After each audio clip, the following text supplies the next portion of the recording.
అందరికీ నమస్కారం. నేను ముఖ్యంగా దళితులందరికీ విజ్ఞప్తి చేస్తా ఉన్నాను. ఆంధ్రప్రదేశ్లో ఉన్న దళితులందరికీ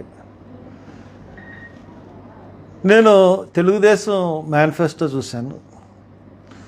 తెలుగుదేశం మేనిఫెస్టోలో మొట్టమొదటి పాయింట్ నెంబర్ 1 ఏముందంటే వర్గీకరణ చేస్తాను, జిల్లాల వారీగా వర్గీకరణ చేస్తాను. నేను చూసి ఈయన పిచ్చెక్కిందా చంద్రబాబు నాయుడు గారికి, లేకపోతే మళ్ళీ రెండు కులాల మధ్య విద్వేషాలు పెట్టి ఓట్లు ఇంతకుముందు దండుకున్నట్టు మళ్ళీ ఓట్లు దండుకున్నకి నాటకం మొదలుపెట్టాడా అని అనిపించింది. ఎందువల్లంటే ఇంతకుముందు వర్గీకరణ చేశాడు, సుప్రీంకోర్టు కొట్టేసింది.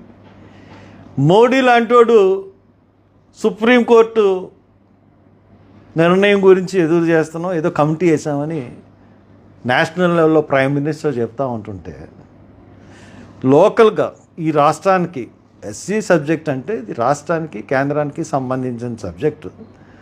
దాంట్లో ఏకపక్షంగా నేను ముఖ్యమంత్రిని అయితే, అసలు ముఖ్యమంత్రి ఎందుకు అవుతావు నువ్వు? వర్గీకరణ సబ్జెక్టు ముట్టుకున్న తర్వాత నువ్వు ముఖ్యమంత్రి అవ్వవు. నువ్వు ఈ రాష్ట్రంలో ఉన్న ఎక్కువ మంది, ఈ రాష్ట్రంలో ఎక్కువ సంఖ్యాబలం కలిగిన కులం ఏదన్నా ఉందంటే అది మాలకులం.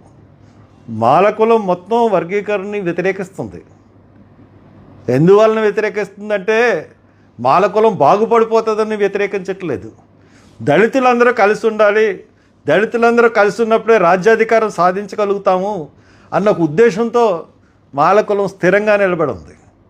నువ్వు ఈ వర్గీకరణ చిచ్చు పెట్టి మాలగల్ని మాదిగల్ని విడదీసి మాదిగ ఓట్లని ఓట్ బ్యాంకు చేసుకుందామన్న ఉద్దేశంతో కుట్రలు పంపుతున్నావని తెలుసు. అటువంటి నువ్వు వర్గీకరణ నువ్వు ఎలా చేయగలవు? నువ్వు చేయలేవు.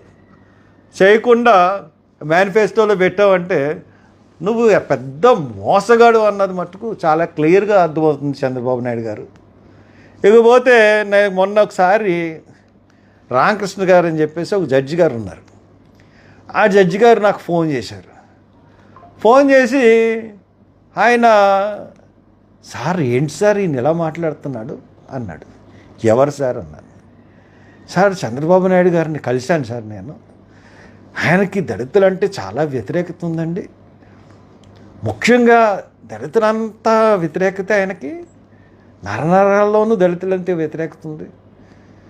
అంతేకాకుండా దళితుల్లో మాలంటే మరీ వ్యతిరేకంగా ఉన్నాడండి.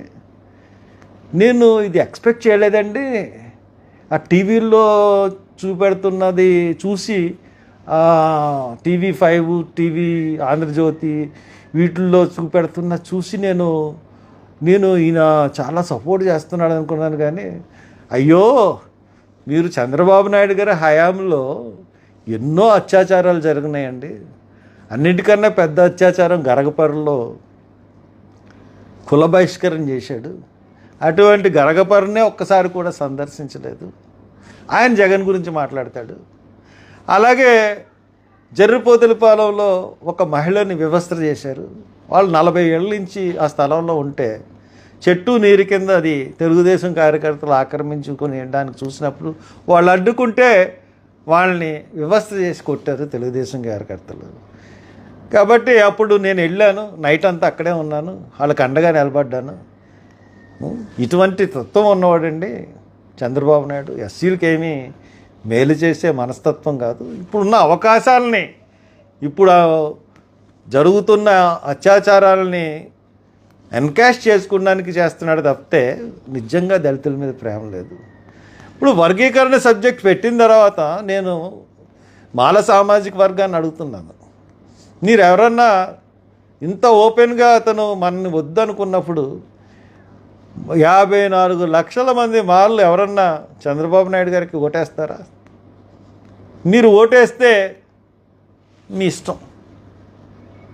అంత ఓపెన్గా చేసిన తర్వాత అతను చెప్పిన తర్వాత కూడా ఓటేస్తే మనం వర్గీకరణకు మద్దతు పలికినట్టే. అది ఆలోచించుకోండి. కాబట్టి నేను ఇంతకుముందు ఇదే సబ్జెక్టు పార్లమెంట్లో వచ్చినప్పుడు ఈ వర్గీకరణ సబ్జెక్టు, వర్గీకరణ బిల్లు పెడితే నా పార్లమెంటు సభ్యత్వానికి రాజీనామా చేస్తానన్నాను. కాంగ్రెస్ పార్టీ రాజశేఖర రెడ్డి గారు పార్లమెంటు వరకు తీసుకురాగలిగారు, కానీ నేను అక్కడ అడ్డుపడడంతో ఆ బిల్లుని పెట్టలేకపోయారు, పార్లమెంట్లో ప్రవేశపెట్టలేకపోయారు. దాని తర్వాత ఉషా మెహ్రా కమిషన్, దాని తర్వాత ఈ పార్లమెంట్లో అన్ని రాష్ట్రాలు ఒపీనియన్ తీసుకోవాలి, అన్నీ ఉంటుండగా ఈయన వర్గీకరణ పెట్టేస్తానండి. ఎంతవరకు సబబు చంద్రబాబు గారు? కాబట్టి ఎట్టి పరిస్థితుల్లోనూ దళితులందరూ ఇతని యొక్క కుట్రల్ని తిప్పికొట్టండి ఖచ్చితంగా. ఎందువల్లంటే ఇతను అన్ని విషయాల్లోనూ కూడా మోసమే. ఈ రోజున బీజేపీ ఊచకోతకు వస్తుంది ఉత్తరప్రదేశ్లో దళితుల్ని. ఊచకోతకు వస్తున్న బీజేపీతో పొత్తు పెట్టుకున్నాడంటే ఈయనకి దళితుల మీద నిజంగా ప్రేమ ఉందా? ముస్లిమ్స్ని మరి ఊచకోతకు వస్తున్నారు, ముస్లిమ్స్ మీద ప్రేమ ఉందా? ఈ ఎలక్షన్ను జిమ్మిక్కులు చేయడంలో చంద్రబాబు నాయుడిని మించినోడు ఎవడు లేడు. కాబట్టి నేను దళిత జాతి అందరికీ నేను చెప్తా ఉన్నాను, ఎట్టి పరిస్థితుల్లోనూ ఈ చంద్రబాబు నాయుడు అన్నవాడికి మటుకు ఎట్టి పరిస్థితుల్లోనూ ఓటేయకండి.